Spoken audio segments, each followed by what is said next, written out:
ज़ीरोधा में आप अपने एसआईपी से पैसे कैसे निकाल सकते हो, इसका पूरा प्रोसेस हम इस वीडियो में समझेंगे। चाहे आपने लमसम किया है या एसआईपी की है, उसमें से आप पैसा कैसे निकाल सकते हो? क्या आपको उसके लिए एसआईपी बंद करनी पड़ती है या बिना बंद करे भी आप पैसा निकाल सकते हो?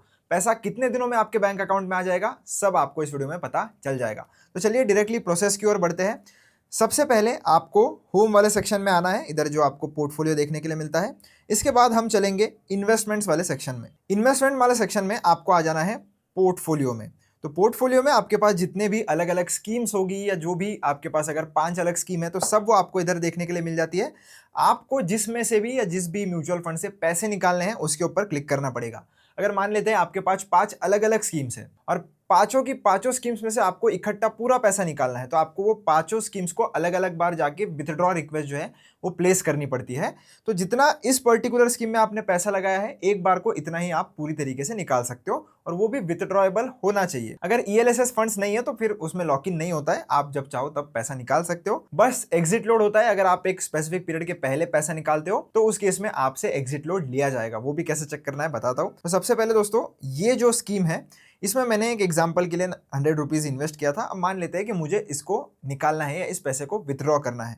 अगर आपको चाहिए तो आप एसआईपी चालू रख के भी इस पर्टिकुलर स्कीम में आप अपना पैसा निकाल सकते हो, वरना आप अगर एसआईपी बंद करना चाहते हो और उसके बाद पैसा निकाल सकते हो तो भी चलेगा। दोनों एक दूसरे से बिल्कुल भी ताल्लुक नहीं रखते हैं। अगर आपको एसआईपी चालू रखनी है और पैसा निकालना है तो भी निकाल सकते हो, और अगर आपको एसआईपी बंद करके पैसा निकालना है तो भी निकाल सकते हो। दोनों चीज़ें चल जाती है। टोटली आपके ऊपर है कि आपको एसआईपी चालू रखनी है या बंद करनी है।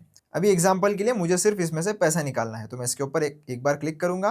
क्लिक करने के बाद इधर 3 डॉट्स है, 3 डॉट्स पर आपको जाना है, क्लिक करना है और रिडीम नाम का एक सेकंड नंबर का बटन है, इसके ऊपर क्लिक कर देना है। क्लिक करने के बाद आपको आपके पास यूनिट्स कितने हैं, अप्रोक्सीमेट उसकी वैल्यू कितनी है, रिडेम्पशन टाइम, ये बहुत इंपॉर्टेंट होता है कि ये जो पैसा है वो कितने दिनों में आपके पास आ जाएगा। तो 2 वर्किंग डेज का समय लगेगा।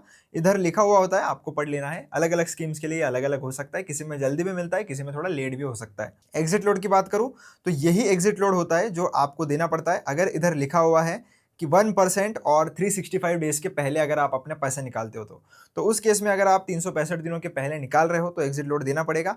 इस पर्टिकुलर स्कीम में ऐसी कोई चीज़ नहीं है, बट आप एक बार चेक कर लेना एग्जिट लोड पर क्लिक करके और ये आई बटन पर क्लिक करके कि क्या कोई एग्जिट लोड है या नहीं आपके स्कीम के केस में। इसके बाद आपको कितना यूनिट्स निकालना है, आपको यूनिट्स के टर्म में डालना है तो यूनिट्स के टर्म में डालिए। इधर कैलकुलेट होकर आ जाता है कि कितना अमाउंट उसका बनेगा अगर आप यूनिट्स के टर्म में डालोगे। अगर पूरा ही निकाल लेना है तो इस पे के ऊपर क्लिक करके आप पूरा की पूरा जितना अमाउंट होगा स्कीम में वो सब निकाल सकते हो।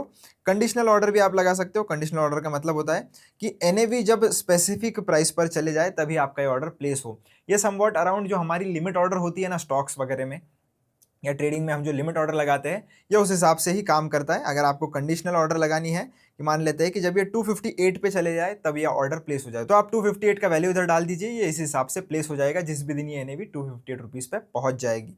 अभी फिलहाल के लिए मैं कंडीशनल ऑर्डर नहीं लगाना चाहता हूँ तो इसको मैं हटा देता हूँ। यूनिट्स टू रिडीम में मैंने इधर डाल दिया है कि सारा पैसा मुझे निकालना है।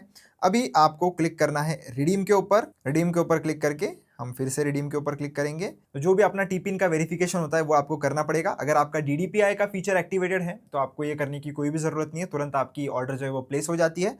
बट मैंने डीडीपीआई इस पर एक्टिवेट नहीं कर रखा है, इसलिए मुझे ये जो टीपिन का वेरिफिकेशन है वो करना पड़ेगा। उसके लिए मैं फॉरगॉट सीडीएसएल टीपिन पर क्लिक करूंगा, क्लोज करूंगा। आपको आपके ईमेल और रजिस्टर्ड मोबाइल नंबर पर एक टीपिन आ जाता है, वो टीपिन आपको इधर एंटर कर लेना है। आपको वेरीफाई पर क्लिक करना है और वेरीफाई पर क्लिक करने के बाद एक और आपको ओटीपी आ जाता है, वो भी ओटीपी आपको यहाँ एंटर कर लेना है। तो वो ओटीपी डालकर भी हमने वेरीफाई पर क्लिक कर लिया है। तो आपके सामने भी कुछ इस तरीके से मैसेज आ जाएगा कि ऑथराइजेशन कंप्लीट हो चुका है, अब अपने यूनिट्स को आप रिडीम कर सकते हो। आपको ओके पर क्लिक करना है और फिर से आपको रिडीम वाले बटन पर क्लिक कर देना है। अब हम रिडीम पर जैसे ही क्लिक करेंगे आपका रिडीमशन रिक्वेस्ट जो है वो प्लेस हो जाएगा, लिख कर भी आ चुका है। अभी आपको बैक करना है। बैक करने के बाद ऑर्डर्स वाले सेक्शन में आना है और इधर आपको आपकी जो ऑर्डर है वो प्रोसेसिंग वाले प्रोसेस में दिख जाएगी। जब यहाँ पर कंप्लीट लिखा हुआ आ जाता है तो बहुत ज़्यादा चांसेस है आपके पैसे आपके बैंक अकाउंट में आ जाएंगे। 2 से 3 वर्किंग डेज का समय लगता है, ऐसा आप पकड़ कर चलिए। कोई भी इक्विटी म्यूचुअल फंड स्कीम होगी तो लिक्विड फंड वगैरह होंगे तो एक दिन के अंदर अंदर भी पैसा आ सकता है या अगले दिन मोस्ट प्रोबेबली पैसा आ जाता है। तो अलग अलग स्कीम्स का अलग अलग होता है, आप उधर चेक कर लेना। तो इसके ऊपर अगर मैं क्लिक भी करता हूँ तो आपको सब चीज़ें देखने के लिए मिल जाएगी कि हमने प्लेस किया है 7 जुलाई को 2:10 पे। आपको एनएवी किस तारीख की मिलेगी? तो जनरली 3 बजे के पहले आप अपनी कोई भी ऑर्डर लगाते हो तो उसी दिन की एनएवी मिलती है।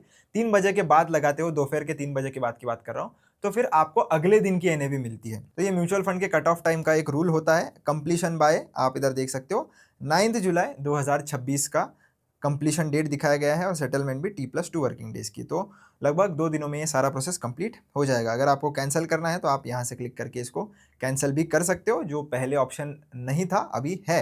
आपको चाहिए तो आप इसे यूज़ कर सकते हो। तो आई होप आपको समझ में आ गया होगा कि ज़ीरोधा से हम एसआईपी के पैसे कैसे निकाल सकते हैं। वीडियो अच्छा लगा, चैनल को सब्सक्राइब करना। कोई डाउट या दिक्कत है तो कमेंट सेक्शन में पूछ लेना। मिलता हूं नेक्स्ट वीडियो में। धन्यवाद।